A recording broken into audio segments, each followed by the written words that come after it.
Raising women's voices, one story at a time. Welcome to the She Said Project podcast.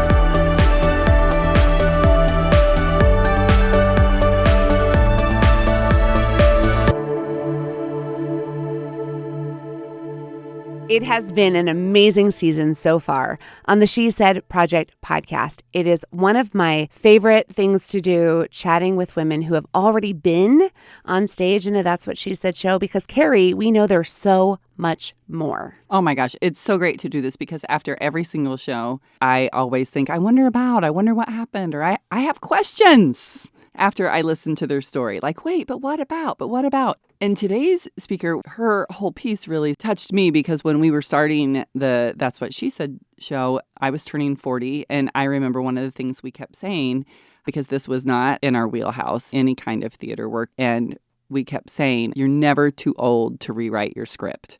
And I felt like this piece really was that, and it really especially touched me. Well, you know my story, and as a theater girl who did end up in small town USA in the Midwest, if that hadn't happened, I wouldn't have met you and Jill and Casey and gotten involved with That's What She Said. You know, this is Jenette Jerzyk, National Director. I gave myself a very fancy title, but the whole point was I get to produce theater. I get to empower women. We get to have amazing conversations, and it's because we were not afraid to rewrite our story. And I'm so excited to share Connie's story today because Connie Blick is on the line with us from Bloomington-Normal, Illinois. Hi, Connie. Hi. Welcome to the How are podcast. you? Thank you. I'm so happy to be here. So you just heard what Kerry and I were talking about. Did that resonate with you? Because you and I, when we met, we definitely bonded over some similarities in the first parts of our story and how things had to change and shift for us. Yeah, we had a similar dream, wanting to make it big, be an actress, do the thing. And then I think life took us in another direction back to Central Illinois. So we definitely shared that for sure. And so that was the beginning of your story, finding the one who encouraged you to go after your dreams, and then all the shifts and twists and turns that came from there. And I'm excited to share with our listeners where you are now and what you're doing now, but I don't want to lose them on the journey. So why don't we go ahead and listen to the story that you shared on stage? Because at the end of the day, you took ownership of your life and your story. And so that's the message I want our audience to enjoy right now. So take a listen. This is Connie Blick live on stage in That's What She Said Bloomington-Normal 2023 and her story, This Play Called Life. Act 1, Scene 4, in the life of Connie Blick. I remember at 13 years old, I would lock myself in the upstairs bathroom with Shakespeare's folio, open up to Romeo and Juliet, and recite the balcony scene over and over again. Romeo, oh Romeo, wherefore art thou, Romeo? The next night, in front of the mirror, I'd act out the serendipitous and disgustingly romantic way I might meet my future husband, complete with using my hand to pretend to kiss him like this. It was always a dream of mine to be the next Julia Roberts, but the harsh reality was I was a Connie Chung, and back then Connie Chungs didn't make it to the silver screen. I clung to acting because with each role I played, it meant I could be something other than I was. A Vietnamese, Polish, Irish, mixed race, shy, wavering teen with very little confidence, who her whole life struggled with an uncertainty about her identity. My identity was never in harmony with my ethnicity. My identity was something I was constantly trying to discover. I wasn't Asian enough to fit in with one clique, and I wasn't white enough to fit in with another. I always felt like I had to meet someone else's expectations of what it means to be me, or what I am not. Acting gave me the freedom to immerse myself in someone else's story, to escape from reality. Being on stage meant that I didn't have to engage with the real world, a world where I was fetishized for my almond eyes 1 second, and then the next being called a chink, a Charlie, or Connie Chung. So that young girl, unsure of her identity, ditched the bathroom mirror for a real audience, and I decided to take this acting thing seriously and study it in college. This, I thought, was what made me me, and I was going to go for that dream. Act 2, Scene 3, Connie meets the one. Trust me, it was nothing like the movies. The moment I knew he was the one came about 6 months into our relationship during a date to the local bowling alley. And as we cruised down Veterans Parkway on a hot, windy May day in his rusted out maroon Buick Century, I channeled my inner bad girl character and I lit a cigarette to smoke in the passenger seat. I finished and I flicked that cigarette out the window, and then we pulled into the now defunct bowling alley, rolled up the windows, and went inside. Me, with my real life Romeo. We bowled, we had fun. He was cute. He was like leading man cute, like a mix between a young Jeff Goldblum and George Clooney. And I liked him a lot. And as we headed out the door to leave, we stopped in our tracks at an unbelievable sight. We saw thin black smoke seeping out of the windows of his car. He said to me, "Wait here."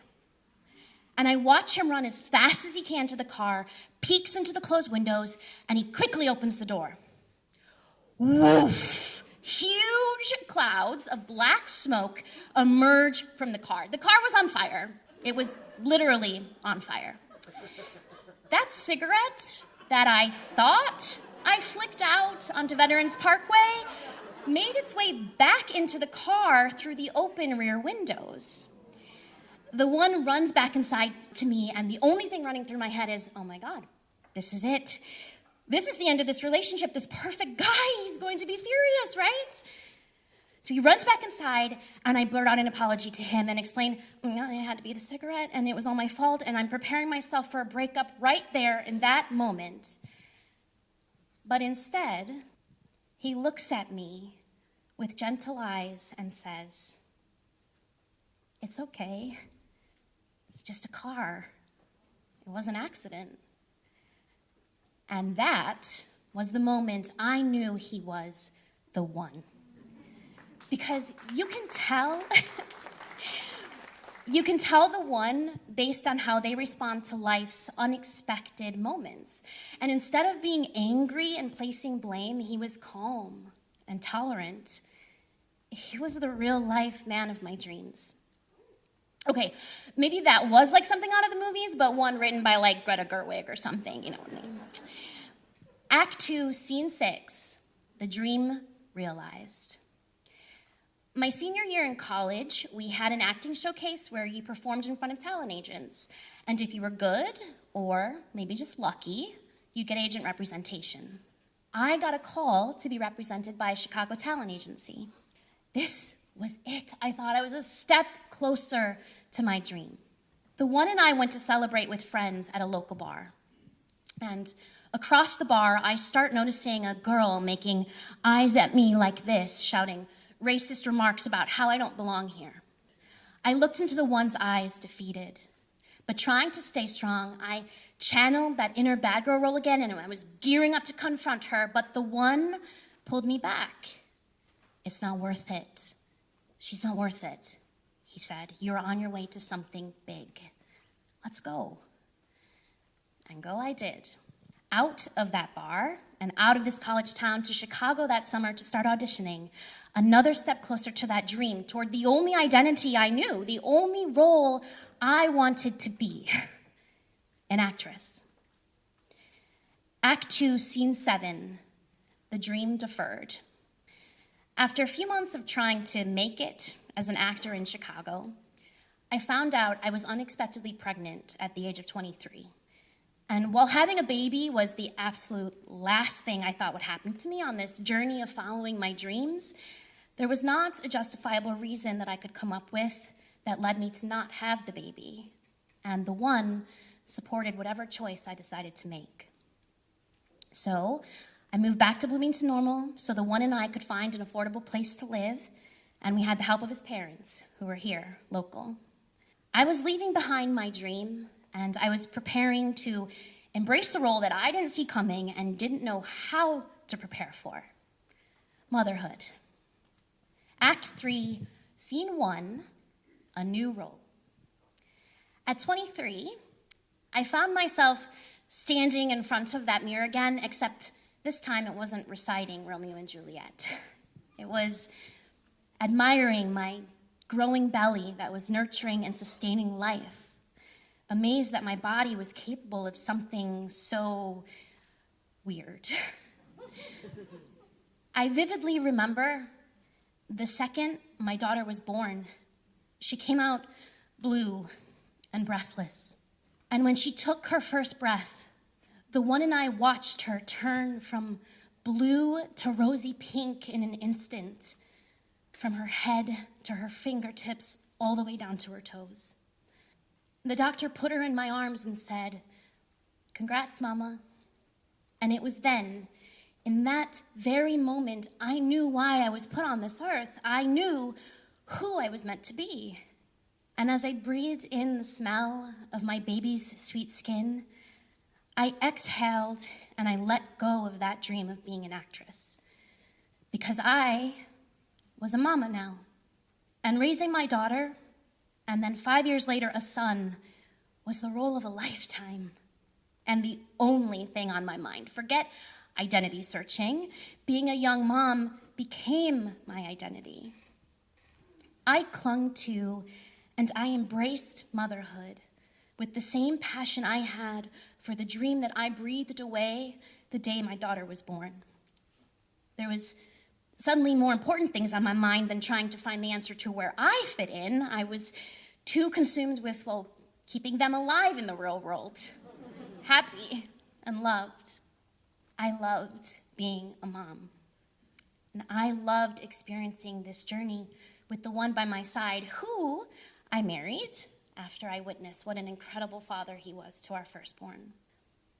Act 3, Scene 10, Darkness. In 2019, at the age of 35, I was diagnosed with cervical cancer. It's funny, the whirlwind of emotions that flow through you within the first 5 minutes of hearing that you have the C word. Panic, anxiety, reflection, regret, gratefulness, pain, insecurity, fear. The one accompanied me to every doctor appointment in Peoria. And after each appointment, we would unwind at the same restaurant. We coined it the cancer restaurant.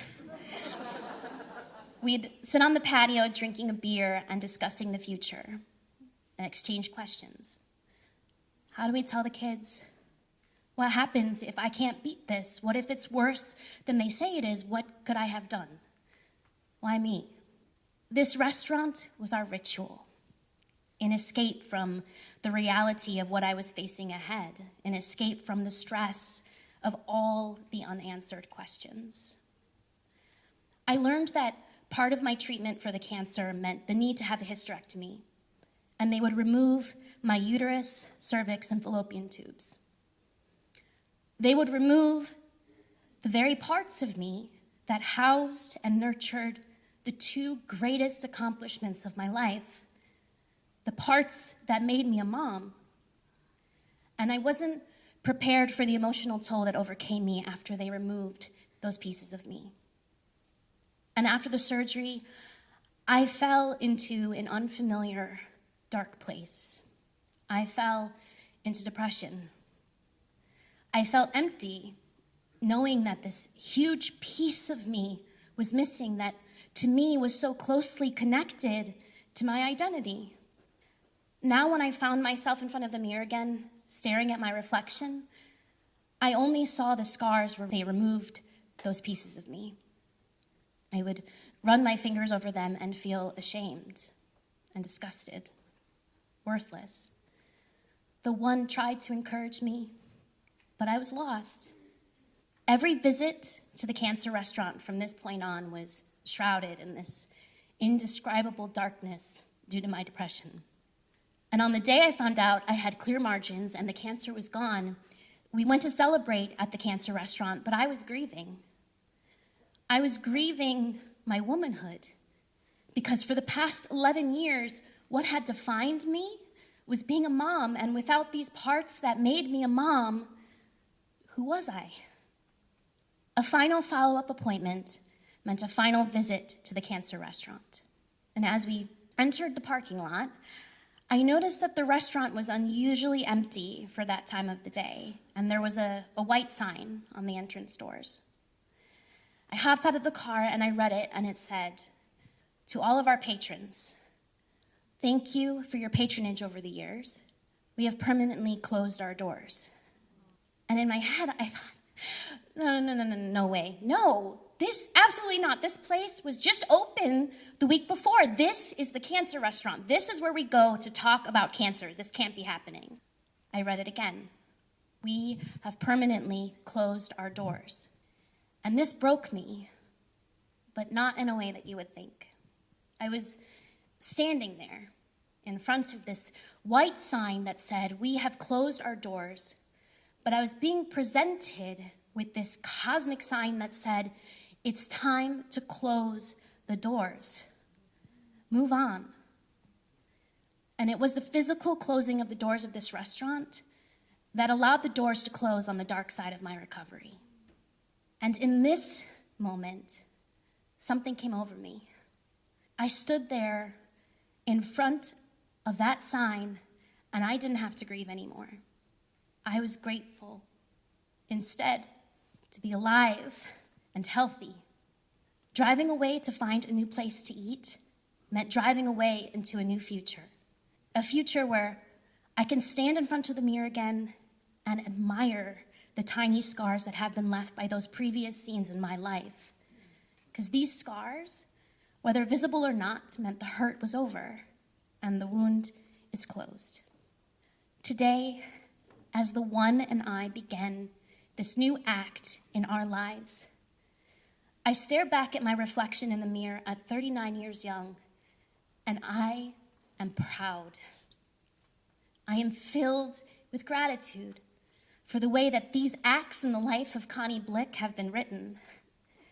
Because if it wasn't for these acts, the search for identity, meeting the one, the leap to follow my dream, the ridicule that made me stronger, and most notably, the unexpected gift of pregnancy before the unexpected journey through cancer and the hysterectomy, if it wasn't for these acts happening in the very moments that they did, in this time of my life that they did, I wouldn't be in this place that I am in this very moment, this magnificent place where I embrace the role of a wife, a mother, a friend, a daughter, a survivor, a committed and passionate theater artist, and so much more.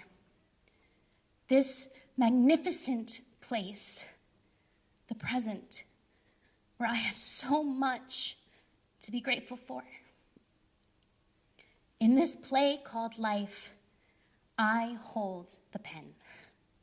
I am the playwright, and I look forward to the next scene, the next role that I might be cast in, because these scenes, these acts, these experiences, these are what make me me.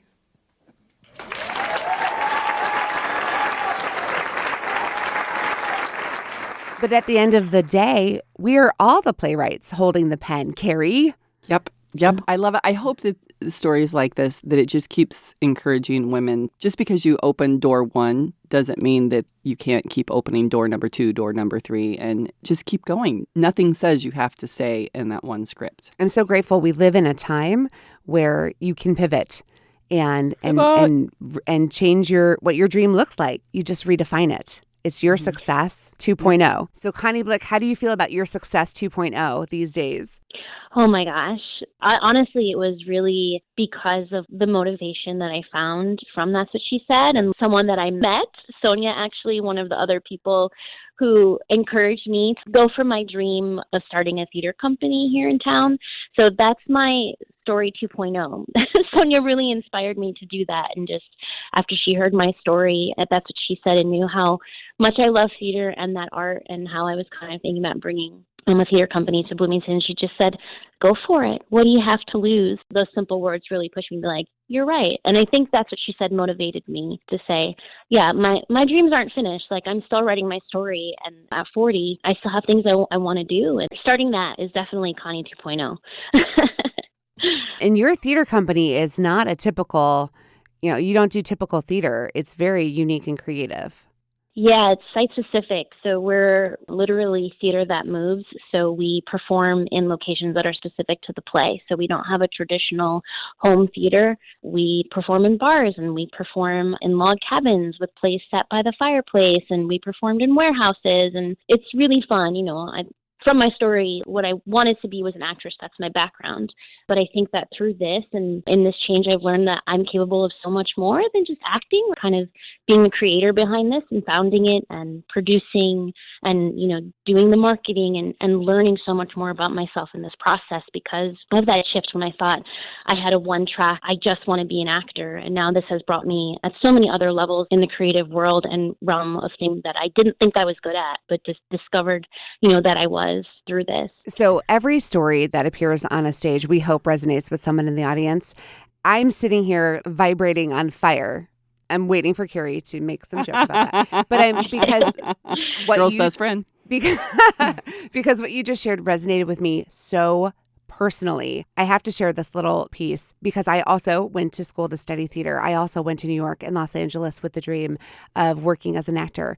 And I chose to come back to Champaign, Illinois when I married my husband, and I chose to start a family and to find another path. But there was a gray area. There was a gray time where it was unclear, and I was working in a real estate office, and my company at the time worked with an executive coach to help you find your purpose or find happiness and joy along the way in your company. And I have to say, I'm pretty impressed that they did that. But I used to refer to him as my court-ordered therapist because I was required to spend time with him.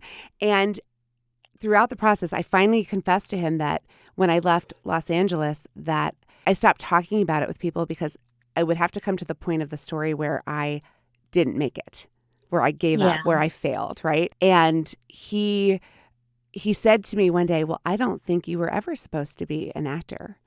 And I got so angry. I was so upset. I was like, what are you talking about? It was my dream. It was the only thing I ever wanted.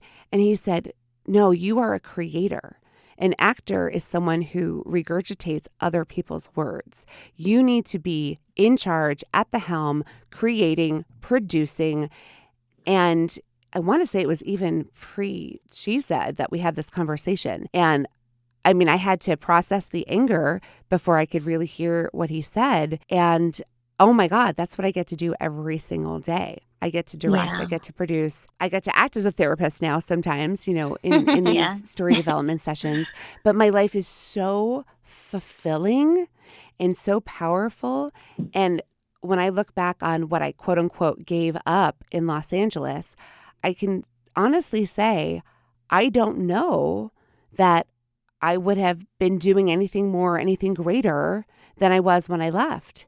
But because I came to this community in Central Illinois and met the incredible, amazing, phenomenal women here that have these big ideas, and I also sometimes confess that it was because of my own discomfort that I was even open to what was possible. If I had been content enough, like I was when I lived in California, I don't know that I would have been open to a concept or, a storytelling event.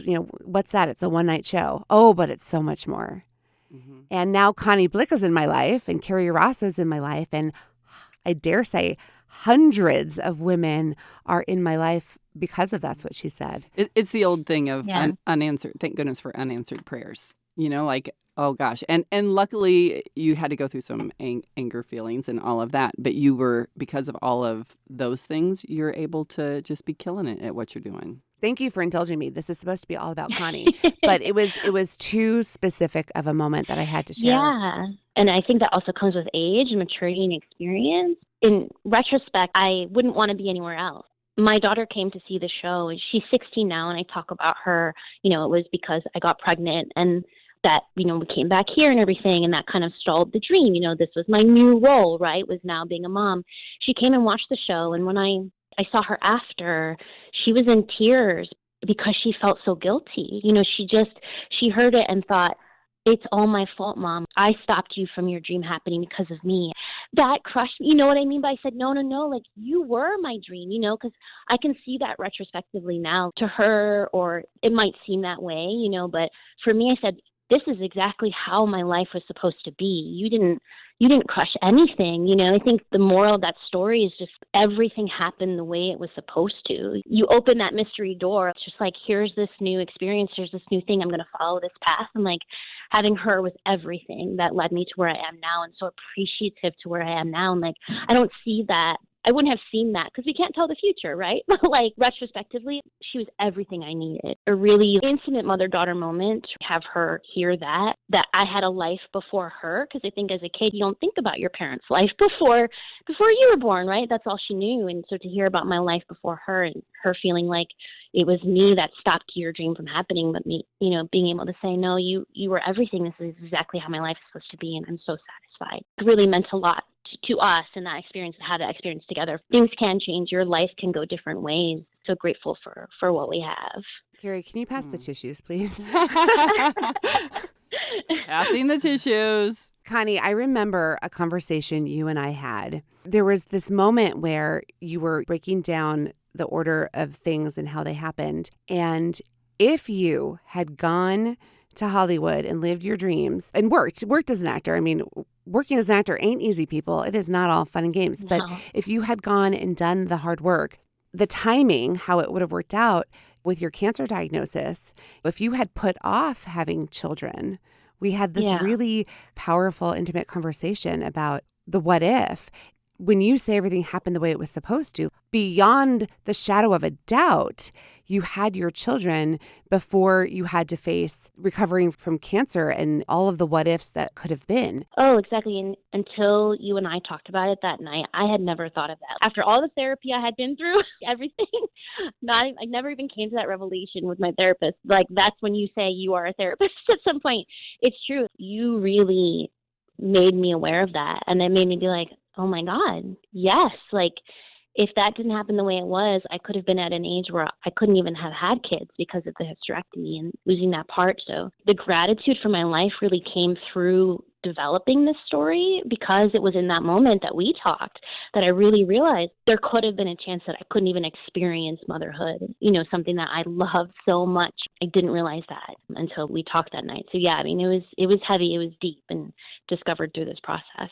And you say the word gratitude because you were asked during like a media interview if you could describe your story with one word, and you chose gratitude. I remember that. Yeah. Oh gosh, so much in so many different ways for everything, I mean, the losses, the grief, like you have to go through all of that stuff to really be grateful for what you have, Oh, I'm getting teary-eyed thinking about it. Just complete gratitude for where I am right now and everything that led me to this place. Without the fame and the fortunes, that's not what it's about. I think it's just happiness in so many other ways, doing what I love creatively, but also being able to also be a mom. It's thrilling, and yeah. There's a lot of people out there who have the fame and even some of the fortune who don't have what you and I do have, Yeah. Yeah. And sometimes I have to remember, I have to choose gratitude for all that I do have and let go of what I quote unquote gave up. I love having Kerry's voice in my head because it reminds me all the time that it's okay to rewrite the story.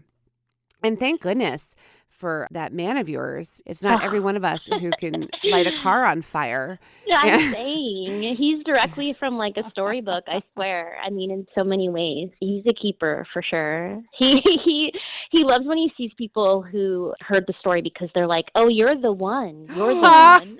Like, the one. When he's like, "Oh, is this the one?" Like when they meet him or they, recognize me from That's What She Said, and I'll be with him, and I'll be like, "This is my husband," and they're like, "You're the one." So he has a love-hate relationship with me calling him the one, because now he's just being referenced as the one because of the story. Yeah, I wanted to talk about him my entire story, and it was you that was like, "No, he's a part of your story," because he's so great. And now he's a celebrity, a default yeah, celebrity. a default celebrity, exactly. He's blow-no famous. Yeah, for sure. We say that here. We say you're CU famous. Yeah. And yeah, so blow-no famous. He's blow-no famous, which can just be taken in so many ways. But no, to know you is to love you. Like, you are just joy and light and brilliance all wrapped up in the most beautiful package. Getting to know you and the one, and even your daughter, because she went through the teen program and I got to spend some time with her. Love that. Like, it's just been amazing getting to, have the Blick experience, the Connie Blick experience. Yeah. And your theater company is called the Nomad Theater, right? If people wanted information on your theater, where could they find it? They could find it at nomadtheater.org. This is our first full season, so we're really excited. We have 7 projects in store this year, so very busy juggling motherhood, a full-time job, and a nonprofit, but you guys are the it's same fulfilling. person. Huh? I said you guys are the same person. Yeah, right? Exactly. We do have a lot in common. We get each other. And that woman who inspired you, Sonia Mao, who was in your cast, you cannot get rid of Sonia once she's in your life. We talk regularly. She is the biggest cheerleader. She always has ideas to help you make your dreams come true. She's a powerful, incredible woman. And just those few words from her, that just her saying, go for it, because she could just tell the passion, and you said, the community deserves this. The community deserves your idea. And to hear that, something so simple that she said, just really inspired me so much. And she's been so supportive of this, and just, she's amazing. And the She Said family is growing. And I got to tell you, I have so enjoyed the Bloomington community and the women that I've met there. It has been an absolute joy presenting the show to that community and working with the women there. So. It really is a sisterhood. You create such a supportive environment through the whole process. In the beginning, you're like, sure, that's what she said, sister. Okay, you know what I mean? But by the end of it, it's like, yes, you are a part of this, and it's something so special because there's so much vulnerability in one room, and you just feel so connected to these women from your year and even the years before. It's so amazing. So just really thank you for letting me be a part of it. It's a when you know moment. You do see women who've been on other stages, and there's you give them the wink. You're like, when you know.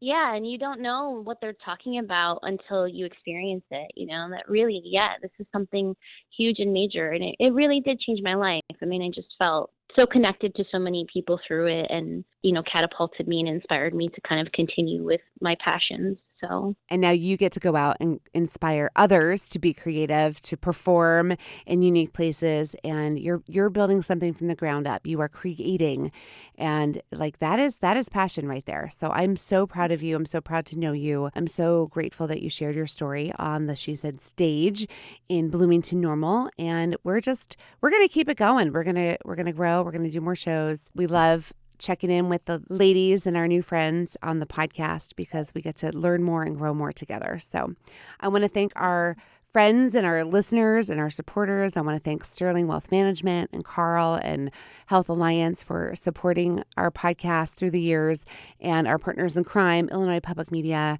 I want to thank Carrie Rosso, who in her busy life makes time to show up because it's important. And it's fun, and it is important. And this is an easy show up. This is so much fun. Thank you. So thanks to everybody. We appreciate you here on the She Said Project podcast. Thank you for listening to the She Said Project podcast in partnership with Illinois Public Media. All materials contained in the podcast are the exclusive property of the She Said Project and That's What She Said, LLC. For more information on our live shows, go to shesaidproject.com. This podcast was made possible with support from Carl and Health Alliance and presented by Sterling Wealth Management, empowering women to live their best lives.